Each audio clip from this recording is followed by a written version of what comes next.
Willie D Live. What's up, family? Question.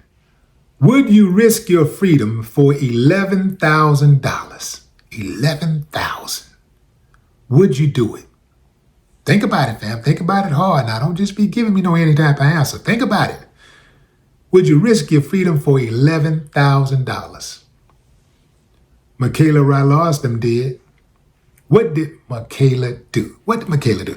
Michaela engaged in BDSM with a guy by the name of Michael Dale. It was her first time, allegedly.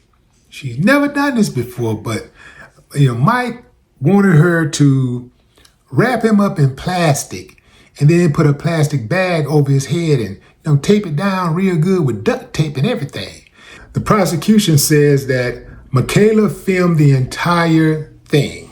So you can actually see Mike on the floor suffocating while Michaela is performing a sex act nearby. Family, first of all, who's right, who's wrong? I mean, they're having sex. Let's say that he told her to wrap him up like that, like she said he did. He wanted to get kinky and something went wrong. These type of things have happened in the past where somebody said, hey, I want you to cut my breathing off. And then somebody actually cut their breathing off permanently. All these type of games that people play. You got some people that are extremists, so people die sometimes. So what if he did actually say, hey, do this to me, and then he died? Is she liable? You better believe she's liable, because there's a thing called assisted suicide. Yeah, that's when somebody wants to die and you help them. Check this picture out, fam. Who do y'all think the guy in the photo is? That's Brandon, Michaela's husband. He runs the OnlyFans account. He was cool with all of this. Yeah. Talk about monetizing your wife. Most men would share their money before they share their wife. And you know how men feel about their money. What a generous guy.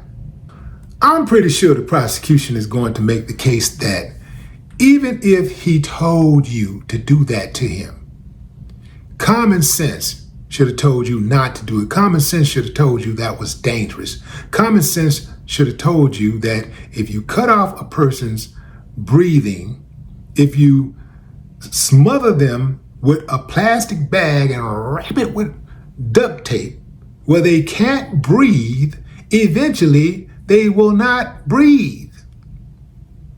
I'm sure the prosecution going to hit her with something like that. But I'm not sure that she's going to get convicted, because I actually do believe that he told her to do it. He told her to do that to him.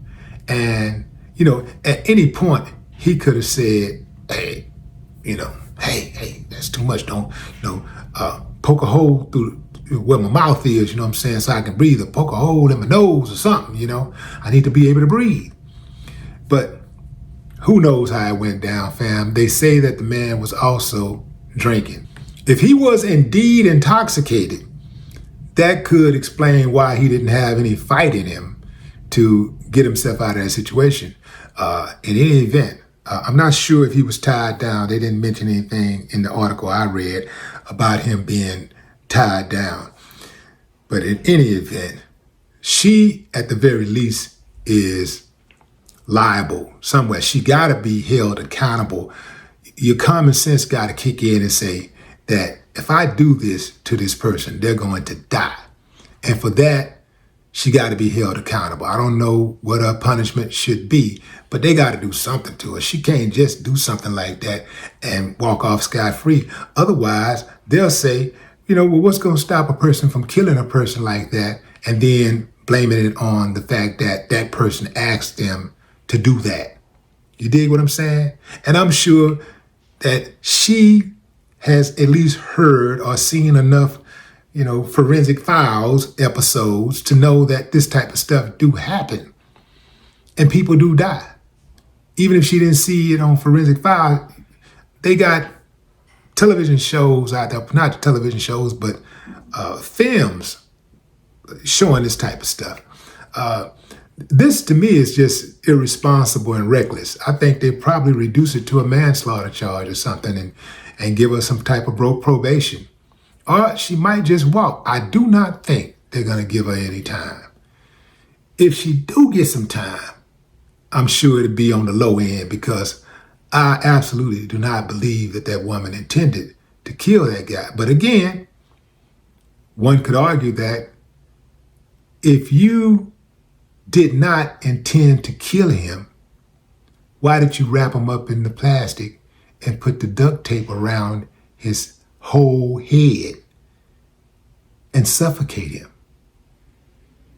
But what say you, fam? Drop a comment. I'd love to hear your thoughts. No more talk.